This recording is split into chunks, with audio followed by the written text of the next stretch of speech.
Now at 11, we're keeping a close eye on some storms popping up across the Triad, hoping to avoid more flood damage like we saw this morning in Rockingham County.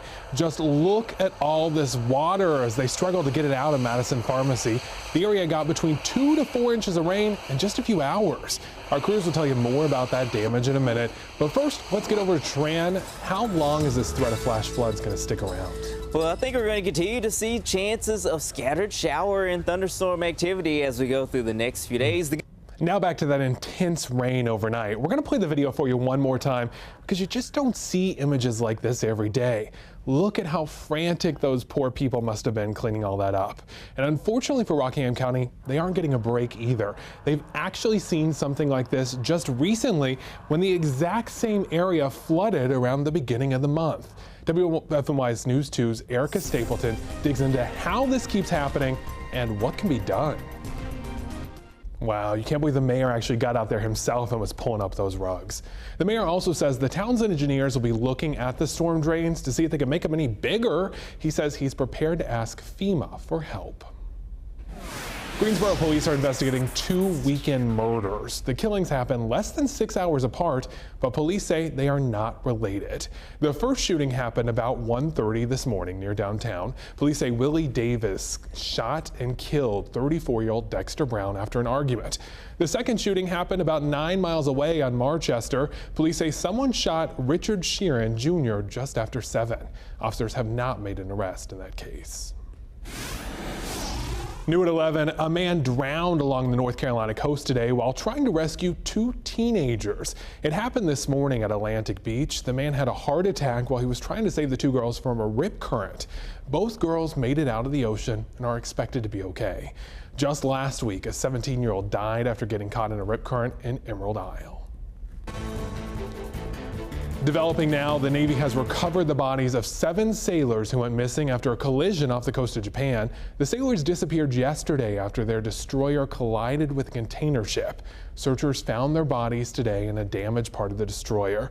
It took crews a day to gain access to the spaces that were damaged during the collision, and the Navy has not yet said what caused the crash.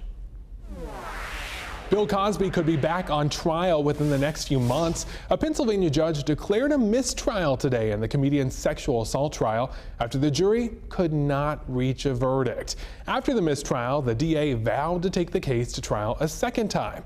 Cosby will likely be back in the courthouse in just a matter of months. The judge wants the next trial to start in 120 days. Now at 11, we want to hear from you. Pick up your phone and tablets and head over to WFMY.com/vote-now. A well-known civil rights leader is banned from entering the General Assembly building in Raleigh.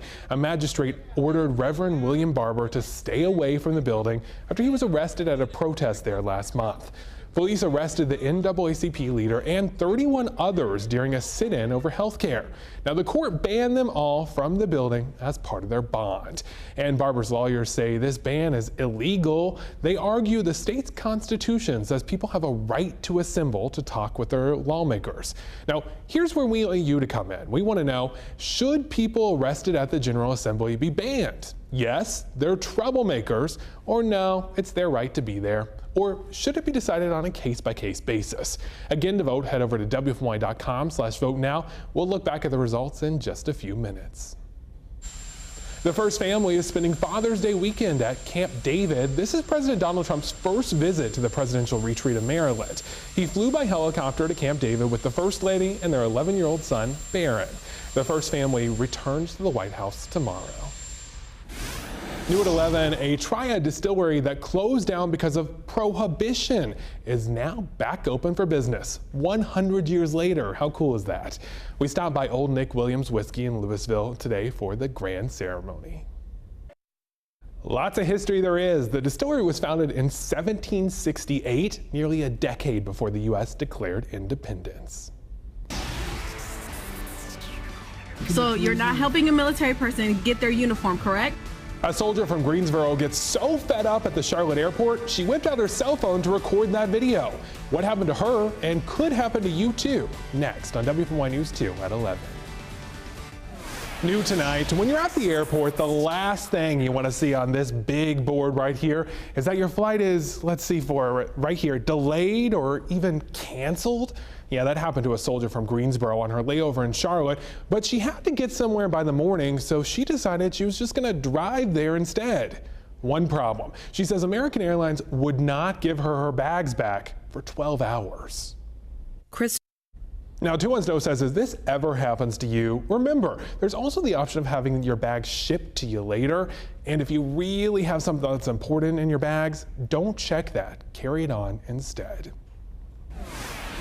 Right now, let's take a look at your votes coming in on WFMY.com/vote now. Earlier in the newscast, we asked, should people arrested at the General Assembly be banned? It looks like right now, the vast majority, 60%, are saying yes, they're troublemakers. Keep voting. We're going to keep it up on WFMY.com/vote now. Warmed up earlier today on the very first lap. Brad Keselowski gets into pole sitter Kyle Busch and sends him into the wall, but in the end, it all came down to William Byron and Denny Hamlin. Hamlin, he takes the checkered flag by a nose for his 16th Xfinity Series win.